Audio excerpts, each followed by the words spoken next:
They say, we came across a statement of faith for a Messianic congregation in our area, and there was a sentence in there that referred to something we had not yet heard before.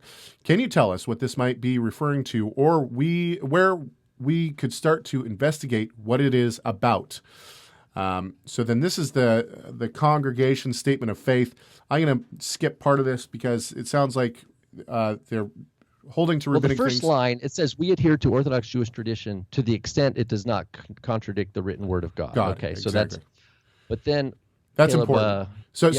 I'll read some of this. They go on and say, our observance of weekly Shabbat is from sundown on the 6th day of the week through sundown of the Shabbat. We adhere to the tradition of using circumlocutions instead of attempting to use the sacred Hebrew name of God, also known as the Tetragrammaton. This is the statement right here. Hang on just a second, let me cough.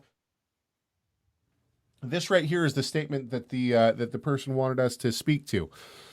We adhere to the teaching of the Jewish sages concerning the tribes of the northern kingdom of Israel. This automatically sounds like two-house theology, however. And then it ends. Then we attempt to maintain a kosher diet, so it doesn't expand. Yeah, they don't tell you what they're talking about. So the person the great question for who sent this, he highlighted that line. Yes. We adhere to the teachings of the Jewish sages concerning the tribes of the northern kingdom of Israel. There's problems. There's problems with that vague. Yeah, there's problems with that statement right from the beginning. Go ahead. So So, in other words, this is a messianic community, right? This is part of their statement of faith. They're affirming, and they say Orthodox Jewish tradition, capital O, capital J, right? Orthodox Jewish tradition. As if it's like monolithic or like one. Yeah. Anyway, go ahead. Yeah, and it sounds like they want to throw a bone in their statement of faith to this notion of northern kingdom of Israel. Yeah. They want to make sure that they touch on it, but they're going to say we adhere to the teachings of the Jewish sages concerning. And that hang on just a sec. Though let's be a little bit forgiving here, because I noticed this. This might be a rabbit trail, but I noticed this on last Shabbat when I was at my congregation. We had some new people who came, and I'll give you a for instance. We hold to a very traditional synagogue service for the most part. We shorten some things here and there, but for the most part, we do a lot of the same prayers in Hebrew and whatnot. And at the appropriate time, the ark is opened, and inside the ark, for those who don't know, in a traditional Jewish synagogue, you're going to have the ark, which is like a large cabinet. And inside this cabinet is going to be the Torah scrolls, and this is where the Torah scrolls are held. And so, at the appropriate time, the doors to this ark are opened, and somebody pulls out the Torah scrolls, and then the Torah scrolls are then brought down off the stage and walked around the congregation. And as they're walked around the congregation, people touch either a book or tzitzit or something like that to the scroll, and then kiss it. Now, to an average person who goes to a Christian church and has never seen this looks very odd and very strange, right?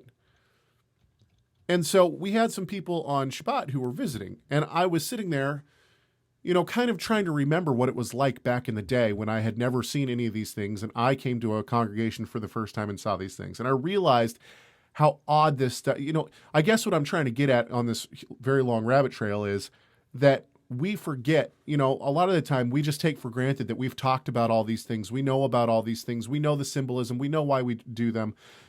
I know that the person who brings the Torah scroll down off the stage, it represents Moses. And when you touch the scroll and put it to your lips, you're saying that you want the words of Torah on your mouth all the time because it's God's commands. Okay, I get this. But the person sitting there who's never been there, they don't know. Maybe that's kind of what's going on with the statement of faith. Maybe they just expect, well, we've done a whole seminar on, we've done a whole couple of Shabbat teachings on the northern tribes and what Jews believe. So they don't, it's like us on the show. A lot of the time we don't feel like we have to explain to people what's going on. Anyway, keep going.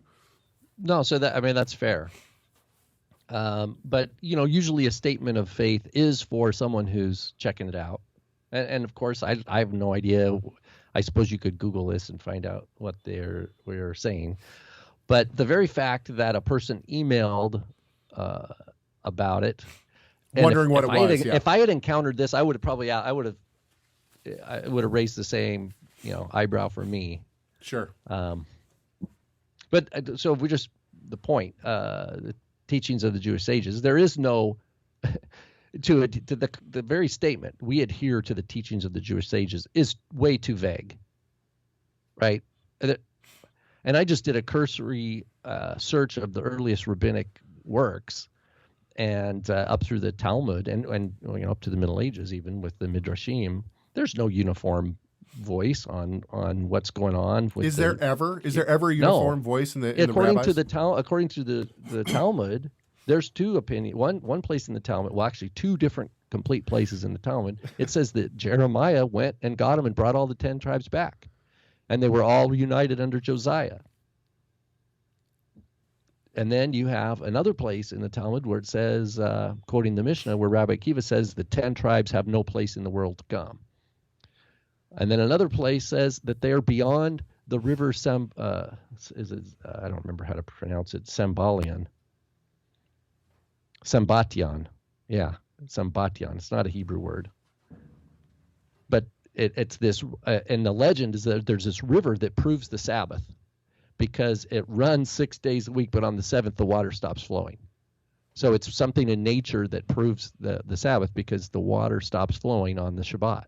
Well, that sounds pretty fantastic. I think if that would be on like Ripley's Believe It or Not or whatever. if there was a river that ran, Sunday through Friday, and then on Shabbat it ceased, that would be a wonder of the world. I think people would know about it. But wherever that river is, the 10 tribes live beyond it. And there's just different lore that develops by the Middle Ages, and so the idea that there's this, we adhere to the teachings of the sages. I would have to say, which sage? Rabbi Akiva, that says they have no inheritance. Rabbi Yochanan, who says that Jeremiah brought them back under King Josiah. I would have to say, like, which sage are you adhering to? But the idea that there's this uniform voice or this uniform doctrine of the 10 tribes that we adhere to really is sadly, it's quite shallow and kind of, leaves me kind of suspicious about what the competency of the leadership. I know that might sound kind of mean. Trust me, I'm a Canadian here.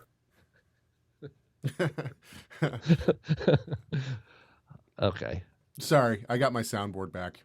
Anyway, okay. Well, I hope that answers that question. Don't bring here's my thing. Don't bring the rabbis. Don't implicate the rabbis in your doctrine of faith. You know what I mean? Like, at least unless you're going to represent, don't make them try to speak for you.